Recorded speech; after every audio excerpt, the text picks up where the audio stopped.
Imagine what it'd be like if we were really curious about each other.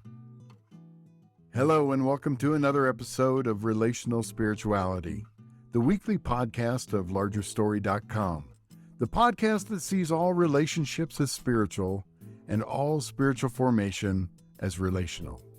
Now, here's your host for this week, Kris Gamble.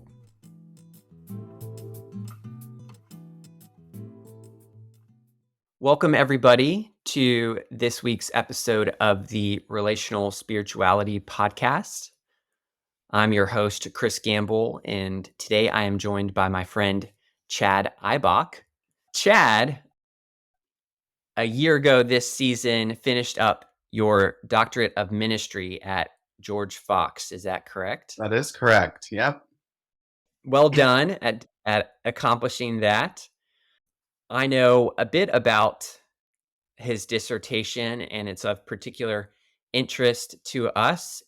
Chad wrote about and created a project around the generational divide between particularly any generation above Gen Z and Gen Z. And so we'll dive into that here in a minute.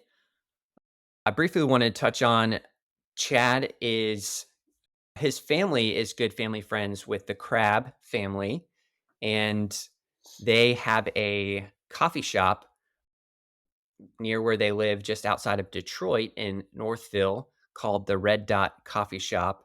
And as I gathered, it was the Red Dot Coffee Shop and your sort of ministry work there that inspired this project. So just for those that don't know about the Red Dot Coffee Shop, could you share a little bit more of the vision behind it and your experience there? Yeah, definitely.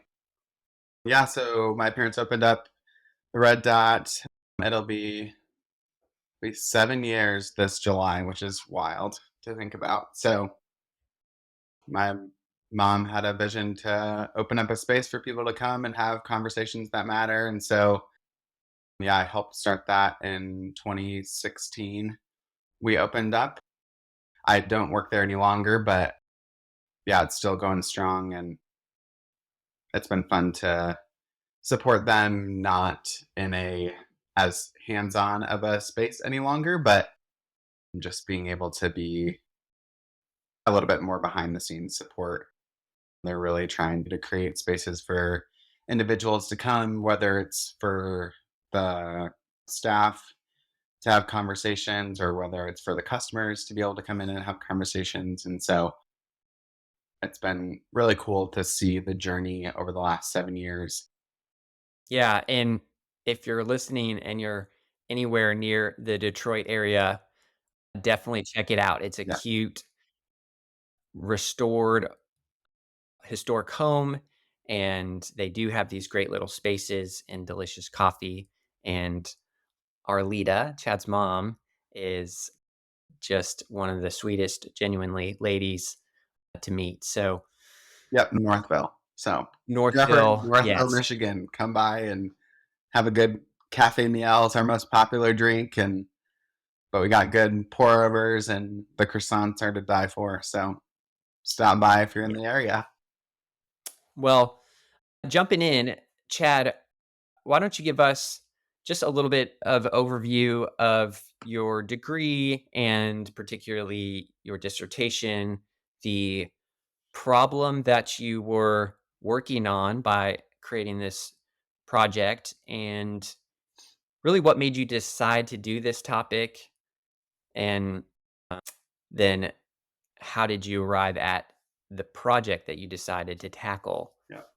for this problem? Yeah, that's great. Yeah, so I got my doctorate of ministry in leadership and spiritual formation from George Fox out in Portland, Oregon.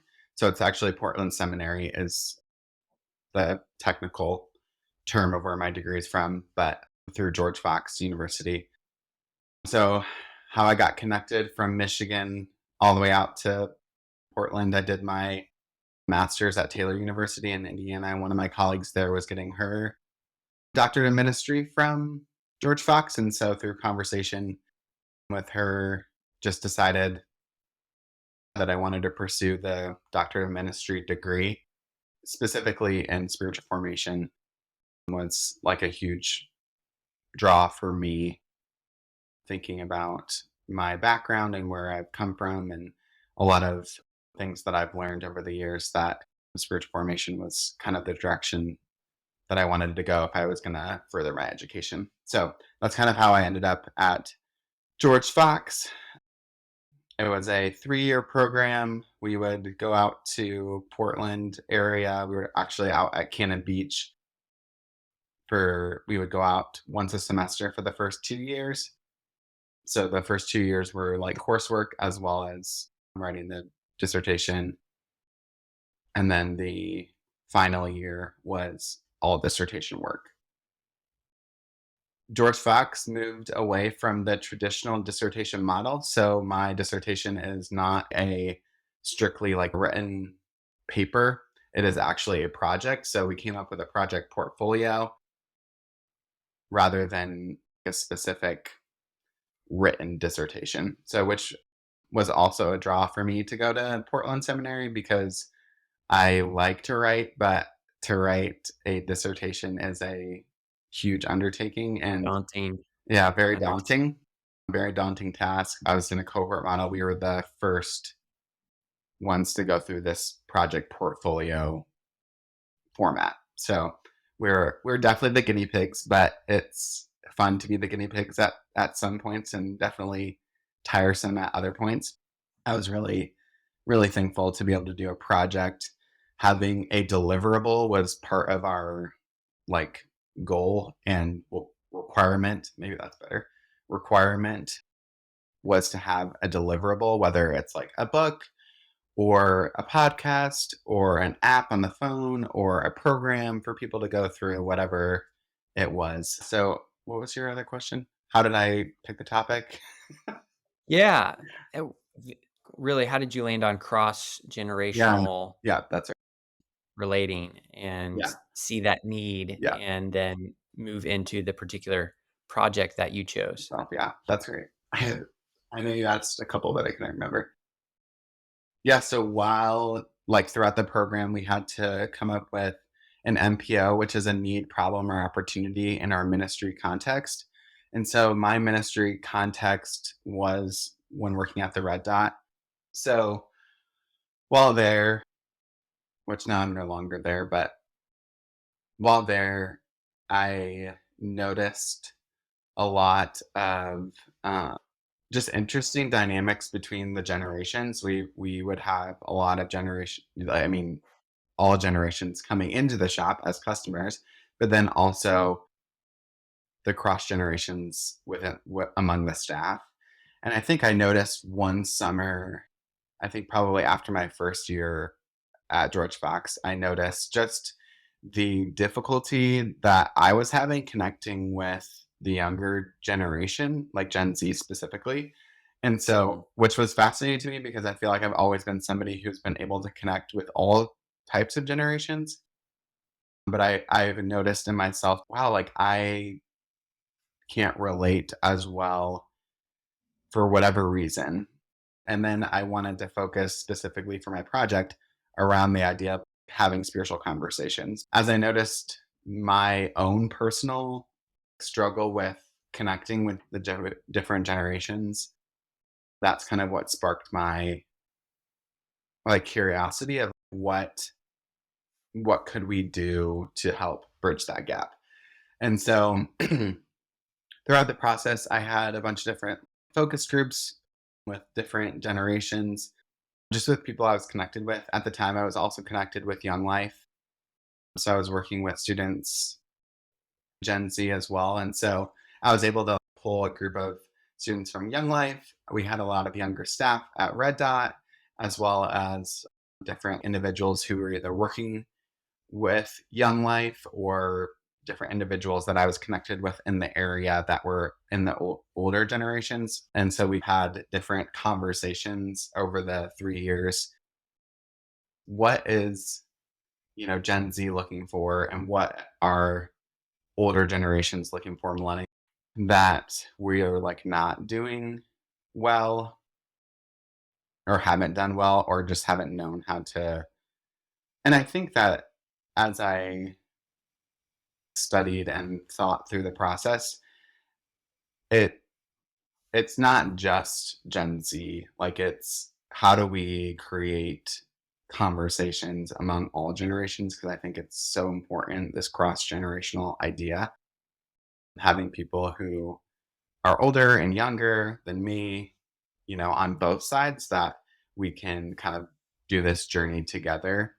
So when I was thinking through all of that, came up with a couple of different ideas. And so I landed on creating a 6-month like study going through different spiritual disciplines, as well as just different readings and different things like that I had gone through in my program, as well as outside of that. And I created a like hybrid program where it would be in person and online, because now in and of itself, to connect with all generations, people have to be able to engage online, because that's just the nature of what the world we live in is. But I also think that there is a huge importance of connecting in person as well. And so I created a 6-month study where 1 week you're in person going through questions, different things like that. The other week you're doing readings and engaging online via a platform to connect with one another. So I created a website that kind of houses all of it. So that's the project itself and how I landed on doing that. Well, I agree with something you said, going back a little bit, Mhm. that the relating across generations up and down is important. Why do you think it's important? You said it was. Mhm. Why do you think it is? I think that we just have a lot to learn from one another. At least in my own growing up, there was always this sense of separation of you're the older kids and you are the older adults and I'm the younger kids, and there's this like separation between.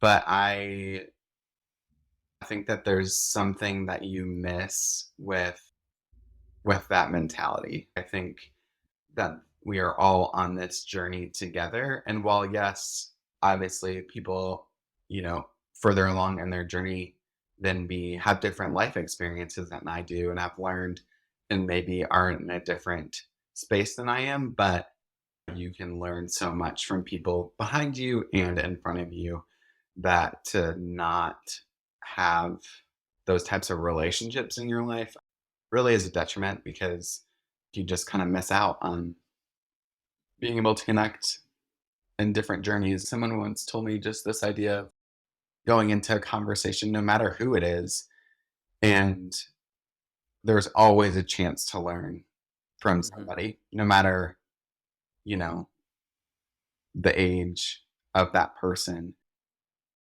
especially viewing them as like having the life of God in them. That there was a time in my life that,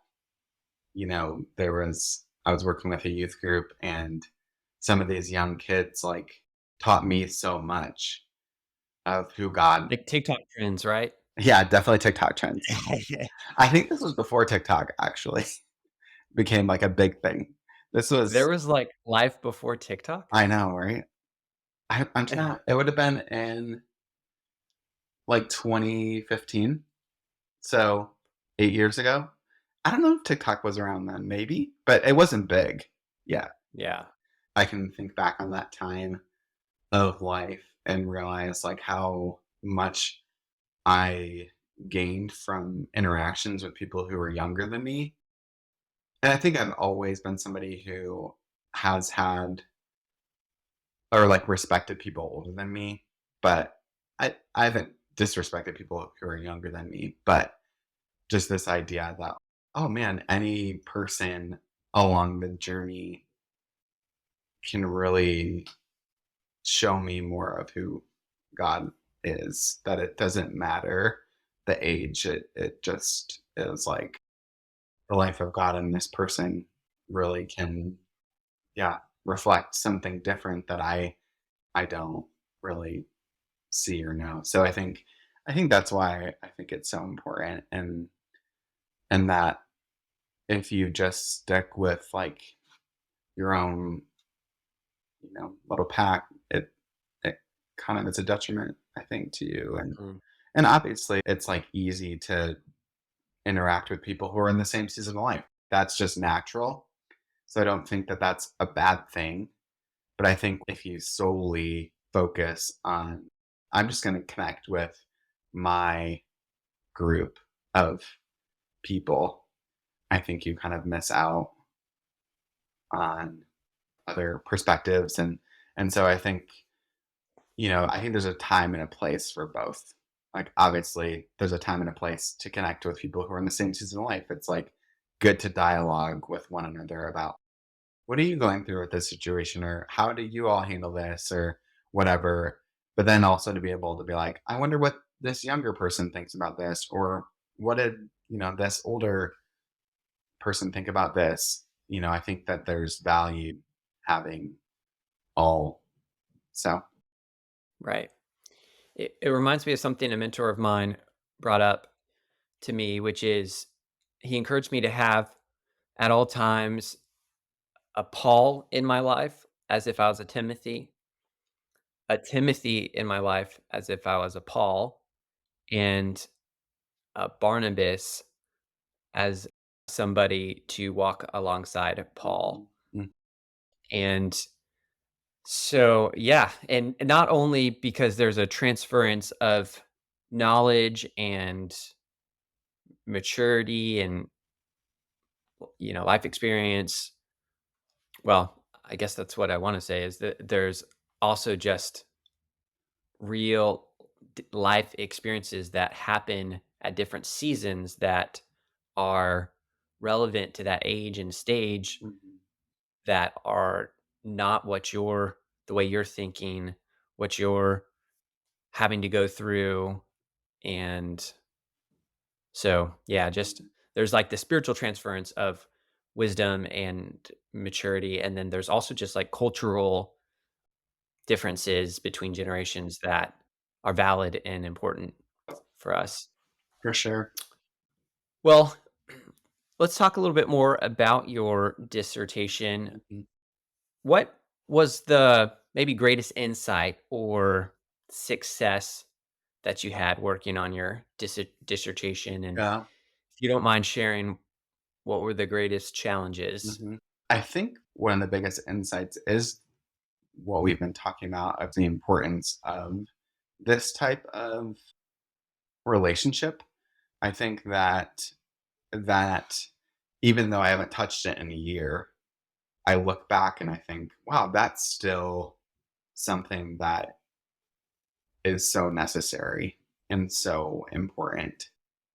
And I also think that there's an insight of the world is changing, culture is changing. My hope was with this type of project, with creating something that can bridge the gap, that Christians, that the church would start to think through, how do we actually continue to bridge the gap? It's going to continue to change because of culture and the way the world continually changes. And so my my hope is, even in myself, that if I don't do anything with the specific project that I did, that I learn something that I can problem solve to help this problem. Because I think that this problem of this intergenerational relationships will always continue to be, because it's hard to relate to people who aren't in your season. It you can become so focused on what's going on in your own life and what you're dealing with, that it's easier to talk about with people who are going through the same types of things. And so then we kind of forget to actually relate to the person who's down the road from me or behind me in some way. And so I think the biggest insight being, it's important to think through this problem And while I might have come up with one type of solution, that there are so many different opportunities to create something like this as we continue to progress through time. That in each, I think in my context, this is what felt like would work, would be creating some type of program and website that would help guide through. And so, but I think through my degree and my own journey and thought process of creating it, that I have the tools to be like, okay, how do I think through this type of relationship? What is going to not necessarily work, but how do we create a connection? I think it's just learning to build connections and creating a space for connections. Like that is, what is important is being able to create that space. So yeah, I Right. think that would be some of the biggest insights, the importance of it, creating spaces, and just that this problem isn't going to probably ever go away. It's always going to Right. be something that is a struggle to connect because Right. you're in different seasons. So it's just the nature of, of the journey. So, and then you said the biggest challenge, right? So, Hmm. And it could be personally or like with the problem yeah, that you were trying to solve yeah. itself. I think the biggest thing is just that it feels like it's ever changing. Where we've talked about some just this idea that culture is continually moving, generations are continually moving, and so it's like this target that is always moving that you can never Mhm. really hit a bullseye. It used to be that generations were like 20 years or more. Millennials were like from the early 80s, I think, to the late 90s, and now Mhm. it's like the late 90s to 2007, I think it was, and then now it's just is shrinking. And so it's, oh man, we think we understand one generation, and then it's, oh, we're moving on to the next new big thing, whether it's TikTok or whatever. Like, what's the next? Be real. Be real, exactly. And so, what's going to be the next big thing? So I think that feels like one of the biggest challenges is that it's an ever moving target. But with that, I think going back to one of the key insights is this idea of creating spaces for people to have conversation. And so it may look different each time. And so it's figuring out, okay, this medium, whatever the medium was, worked 2 years ago. And what is the medium going to be now to connect with this next generation that's only 2 years younger? And especially I think it feels hard as the older generations trying to connect with the younger generations and not coming in as like, I know everything, because I think that is like what I really found through conversations with specifically Gen Z when I was working with them was they don't really want this top down type of relationship. They really want it to be mutual, which is great. Right. I love that. But I think that's not how I grew up or we grew up. Right. It was this top down mentality. And so how do we respect that, but also, push to challenge it a little bit too? So I think that would be like the biggest challenge is this idea that it's continually changing. And then personally, I went into this degree not really being in a ministry context, which is very, or not in a traditional ministry context, which is like Right. very not normal. Everybody in my program was either a pastor or a counselor or a spiritual director or something in that realm. Like they had a specific ministry context where mine was very like non-traditional of like I was working in a business and using that as my ministry context.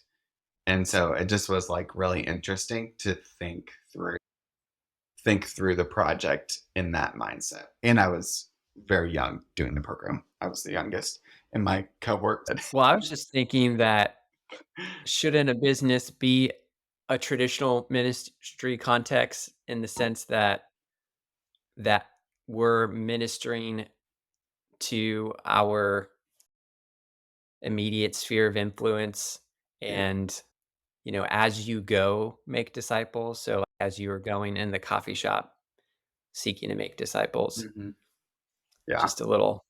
It was so interesting for me because I was the only one that was not thinking of it as like in the church or in a counselor's office. I was the only one that was thinking of it in a non-traditional sense. I was thinking of it from a business perspective of how do I, you know, create something that could reach even in a non-traditional sense. So I think that was what was really challenging was I was really having to think outside the box where a lot of other people, not that they weren't thinking outside the box because they were, but it just was like, well, of course, this is my ministry context. Like, this is a problem that I see in my church. So, like, how am I going to fix this problem? Where I'm thinking of it from a business perspective, how am I going to solve this like huge problem? I wasn't just thinking of in my own context. I was thinking Right. of, okay, I'm seeing this in my own life, and that's why I'm doing this. But I'm also seeing this in the global, and that was part of their feedback too, of like, how are you going to make it, you know, focused? Well, so you conducted interviews, right? So Yeah. you uncovered root causes to this generational divide. What was your method for uncovering those? And what you uncover were the kind of key root causes. Here are some of the ones I discussed in my discovery session and one-on-one interviews. Fear, Yeah. lack of skills to have deeper, more meaningful conversations, lack of trust, physical safety, stress, busyness, sin, brokenness. Yeah. So those came from one on one interviews with different individuals. And so a lot of the one on one interviews were with older generations. And then I also had in the group interviews or process, the group really wasn't an interview. It was kind of like, let's go through this journey together of asking these like questions and we'll kind of see where the path leads us. And then from that path, I would take that to my like stakeholders were what we called them. And I would have a one-on-one interview. This is kind of what we found. Does this feel like it aligns? And so I had an interview with somebody who works at a university. I had an interview with somebody who is like a director at Young Life, kind of like having that type of conversation of, okay, this is what we found, these like root causes. Does that seem like it aligns with what you're experiencing? I was interviewing these one on one people because they're working with Gen Z. They were working with Gen Z as well. And a lot of what we talked about in the group interviews with like fear and feeling like there's this lack of connection, not being able to connect, those types of things aligned. And I think a lot of them too would have said that just this lack of actual space, like actually having a, whether it was like a physical space itself or just the space, meaning the environment of trying to create something that felt conversations could happen between generations. I think even talking with older generations than just millennials, because millennials were the next closest to Gen Z, obviously. And so I think older generations would assume that we can connect with Gen Z. And so in talking with older generations than millennials, I actually feel certain things that you feel as well of not being Mhm. able to connect with them too. it's not just you because you're older than me. Oh no, I actually have felt that as well. That like I've wrestled with. How do I connect with younger generations? It's going to be a continual process of not feeling like they connect. So I think among the interviews, it was this idea of what does it look like to create spaces for these types of conversations and these types of relationships to happen. So I don't know if that really Yeah, answered your question, but I appreciated what you said about being a millennial, and it would seem that we could connect to the next generation below us more easily. And I too experience challenges with that when I serve at my church's high school ministry. Something that's so funny to me, we have Wednesday night youth group, and the first 30 minutes is dinner provided by the church.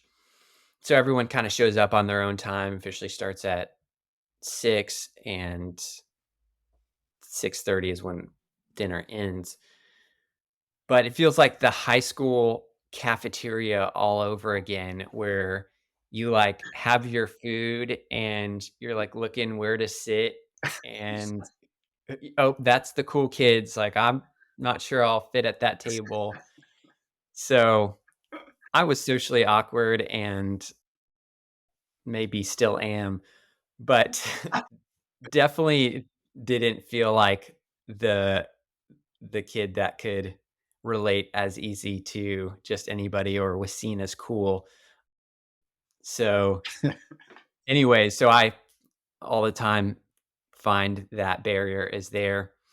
Something I wonder, I don't want to move too far from the fear or the root causes that we were just talking a little bit about, but something I was wondering as I was reading your dissertation was how much of this is a Gen Z problem, and we've been talking a little bit about it, and how much of this is just a generation, problem.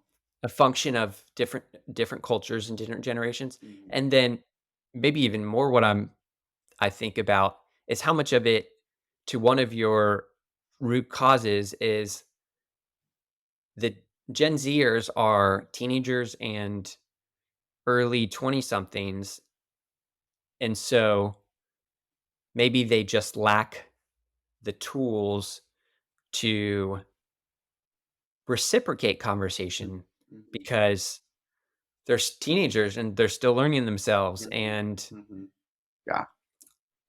haven't had just as many conversations, or haven't had to have Mhm. conversations that life forces upon you when you need to speak with professors and bosses Yeah. and develop relational Mhm. skills Mhm. with people that you aren't as closely connected to Yeah. sociologically. I think that's a good thought slash question. I think even from my own story and journey as a teenager, I wasn't going to connect or, Right. engage with people older than me because I was too afraid to. What I wished would have happened more so was that they would have engaged anyways. And I think that is what is needed regardless as we move through time. Like, it doesn't matter. It's not just a Gen Z thing, like you said, it's just a generational thing, period. We happen to be in the Gen Z part of time and history. So that was the context. But I think that this problem of this gap will continue to happen until we say, like, I'm just going to engage because that's what you do. That's just how Right. you are a human, and especially a follower of Christ. I want to invest in people older and younger than me. And that's what I think was happening when I was at that youth group that I was talking about earlier. Was the older generations did seem to engage with this these younger generations. And so it was very easy for them to talk about their emotions and their feelings and different things that they're going through during school. And it didn't matter if they were talking about it with their friends, or if they were talking about it with me, or if they were talking about it with people older than me. It's like we all have to learn how to have conversations. It's not something that just, I mean, I think there are people who it does come naturally to. I think there are our brains work all different ways, and so some it just comes naturally to have conversations with people, and others it doesn't, and that's okay too. But I think, how do we learn how to engage with each other is the thing. And I think, like you said, it's not just a Gen Z problem, it is a generational problem that will continue to happen, and that we have to push ourselves and push one another to continue to engage and continue to be willing to like have uncomfortable conversations, not because we're having uncomfortable topics, but because sometimes it's uncomfortable to engage others who are uncomfortable, even for myself. It's Right. if we're all uncomfortable, like it's hard. Sometimes you just want to go and eat your food and not talk to somebody. Right. But it's like, how do I say, like, okay, I'm uncomfortable here. I'm going to choose to like ask this person a question because I care, and I do actually want to know this person better. And that's how you're going to get to know them better, is by actually engaging. So, yeah, I think you're right. The church is going to have to want to engage with one another, no matter what generation it is. Like, we will have to learn how to have conversations with people. And I think that's like part of my hope with my project, was to create a space. I think there's not a lot of spaces to do that. In my own story, there wasn't a lot of space to like actually have conversations with all generations. It was like, here, the kids are going to go over here, and these people are going to go over here, and then you guys are all separate. And so I think we have not done, at least in my own story, I know it's not for everybody, but that I didn't have a lot of opportunities to engage. And that's what I hope to do differently moving forward in my own story and my own journey, is to create spaces for people who are older, younger, doesn't really matter, but just to create a space that invites people to have conversations. Yeah. When you said, when we've got our meal and we'd rather just sit down and avoid the awkward conversation, Mm. this past week, I was looking around and I just ended up going to a table where leaders, people my generation, were sitting because that was the easier route. Yeah. And in my heart, I want to sit with any of the tables of kids. But I had this vision while you were saying, making your point, of taking my food and going to the table, one of the tables, and saying, "Hey, I'd really love to get to know you guys and sit with you.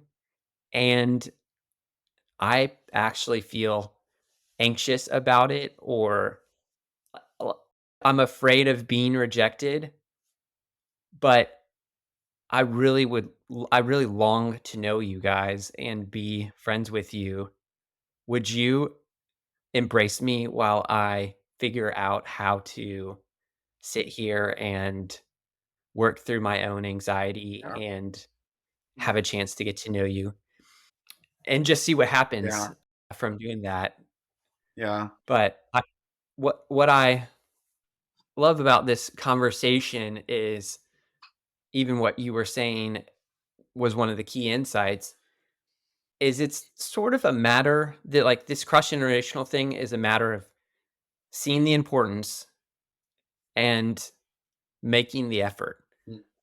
I look at that list of root causes, fears, lack of skills to have deeper, more meaningful conversations, lack of trust, physical safety concerns, stress in their lives, or busyness, sin, and brokenness.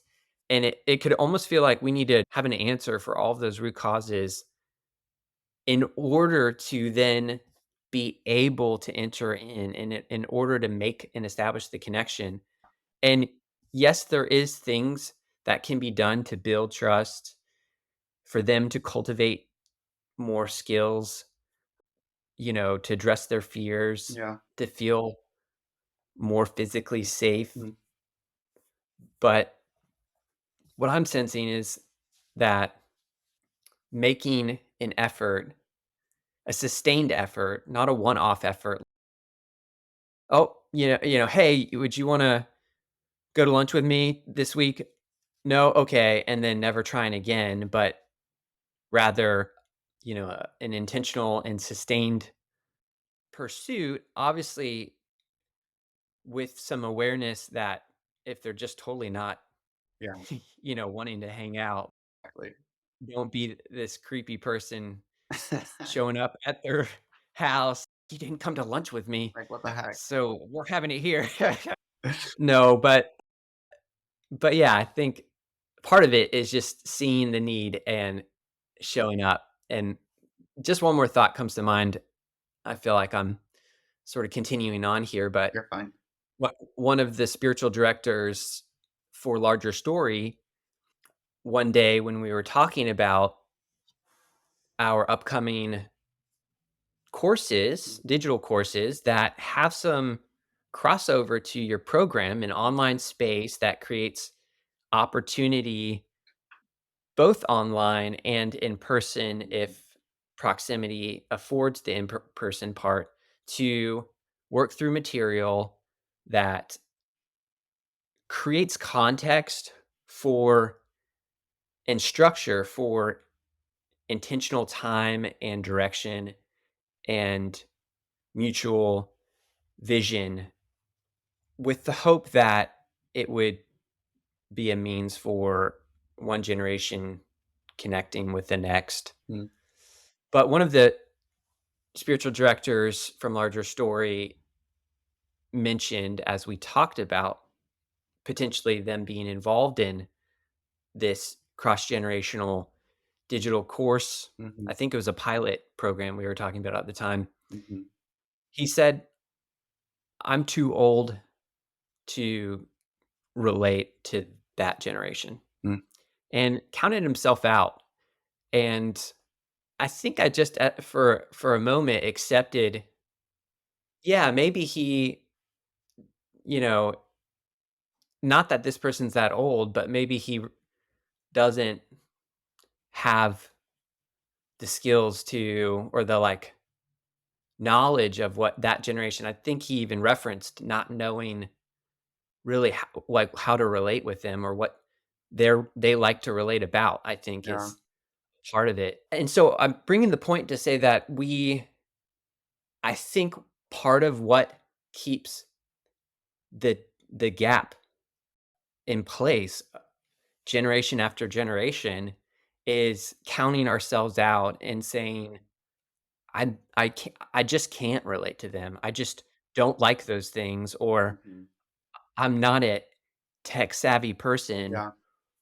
which will probably one day be Oh, phased out of the latest technology too. And I definitely feel that already. yeah, definitely. And so how do we not count ourselves out? And you out there listening, how do you not count yourself out Mhm. and believe that God, and through the Holy Spirit, has given you and equipped you with everything you need for this life and for godliness, and to reach and love and pursue somebody that is different and probably doesn't want to hear from you that much anyways, but just showing up and trying. Yeah. I think I even on the flip side of that, as I get older, like I do value, older generations, obviously.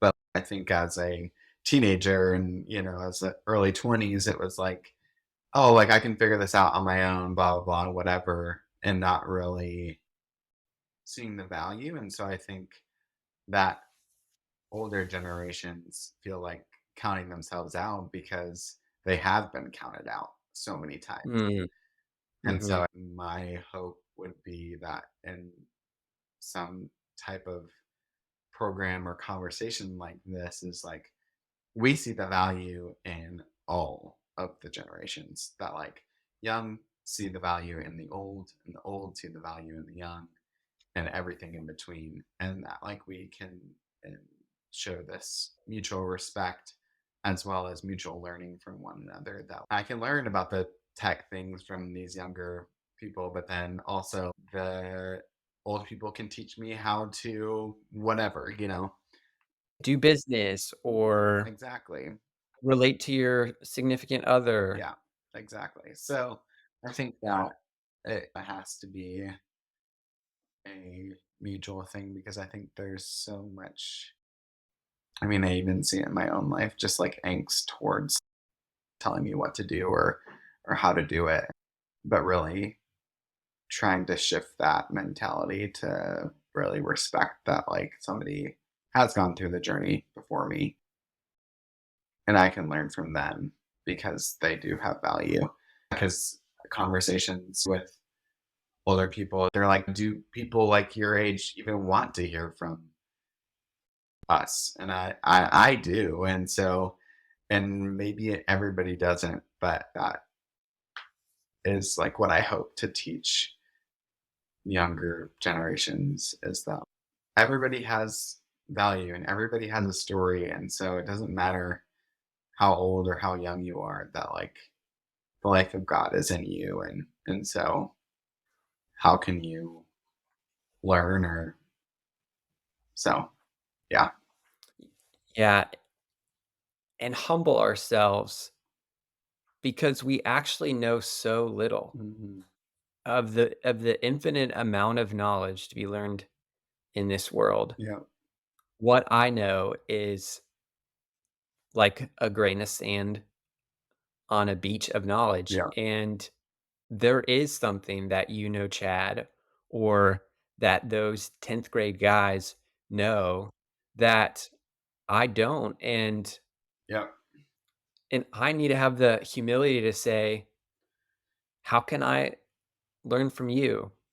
And I wonder, as I'm just saying that out loud, if that does create trust and that does create more of a safe space because we're humbling ourselves to say, I value you and I value your experience and I value what God has done in your life. Yeah. And I'm willing to show up and Yeah. grow too and Yeah. need it. I mean, it has to start with yourself, right? You can't, we can't expect somebody younger or older than us to do what we hope them to do. It has to start with yourself, of humbling yourself to say, I really can learn from this person, regardless of the age. It's like I can learn something from them because they have the life of God in them, and that it really can, God can show up in so many different ways that it doesn't have to be a specific way. And you can only do that for yourself. You can't make somebody else do that. And so it really has to start with the individual, and hopefully enough individuals in your context will start to do that, that there will then be the cross. And so, and then hopefully from there, spaces will be created, because you, it starts with yourself to create a space that welcomes other people into that, and then maybe one other, and then maybe another, and then maybe another, and then you have a whole group of people that are willing to, engage. And so I think that if you don't start in your own story and your own journey, it really is not going to work, because it's, you can't force somebody else to want what you want. Well, we're come coming up on an hour in our chat here, and it's been enjoyable and insightful. Maybe one of my final thoughts you mentioned, and it's something maybe we're hovering around in our conversation most recently. You mentioned the rhetorical question: how do we create those spaces? And I just thought I'd ask, do you have insight, maybe in addition to what we've just been talking about, or otherwise, have you any insight on how do we create those spaces for those conversations to happen? Um, Like, should everyone go and build a program, or nope, it's too much. Don't do that. Don't do do it they need, yourself. do they need a program? But yeah, feel free to just share what comes to mind as you think about how do we create Yeah, those I spaces. think that the spaces that I've found in my life are just when, yeah, you can gather with other people who are willing to be uncomfortable, are willing to ask questions, are willing to wrestle with one another, are willing to engage with the present and thinking of what's going on in each of the individuals' journeys. And I think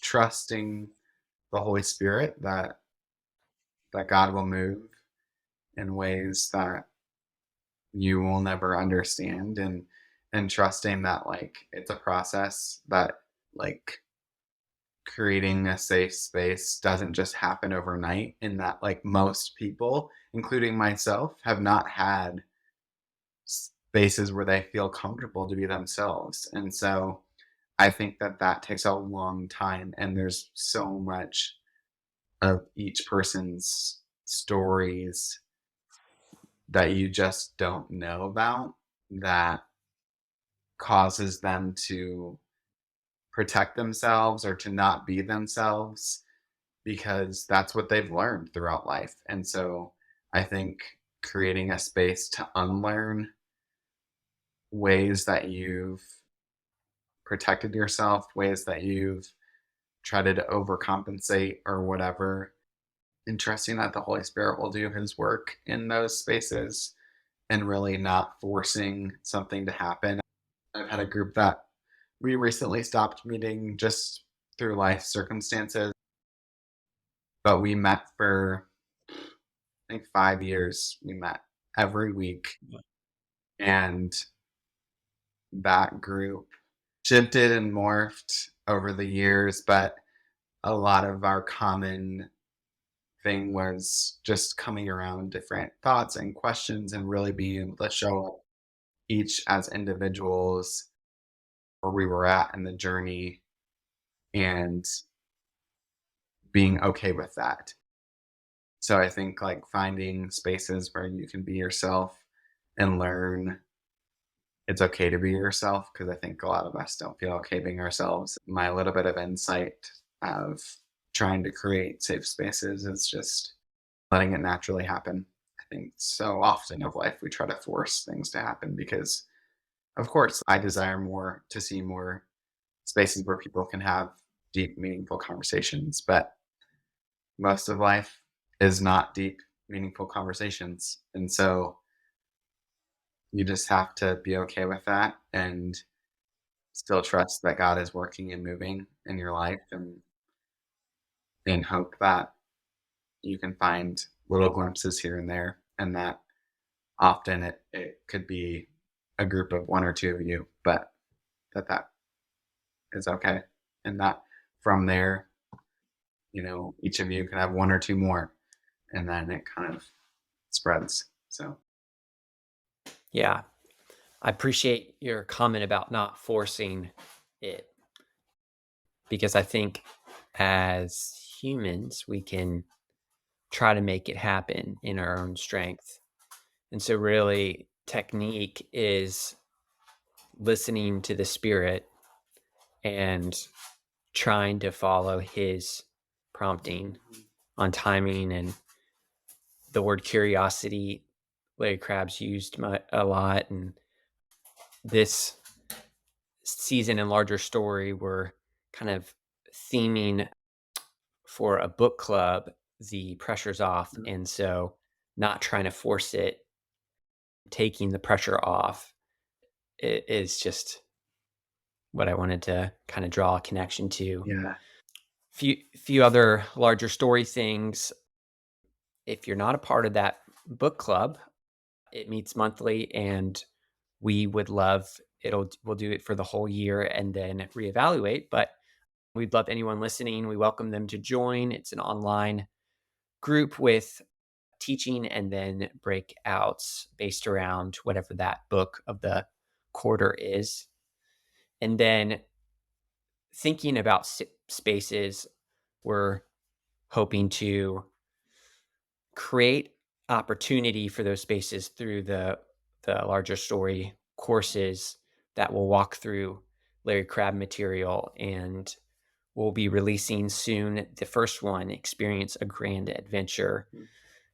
It's an awesome course. So if you're listening, keep your eye out for that. And Chad, anything you would like to share, kind of concluding our conversation? Thanks for having me on. I appreciate it. I would just say, yeah, what does it look like to create spaces for other people, and specifically for cross-generational relationships, and just the importance of that and of people, and trying to learn what it looks like to walk alongside one another in this journey we call life.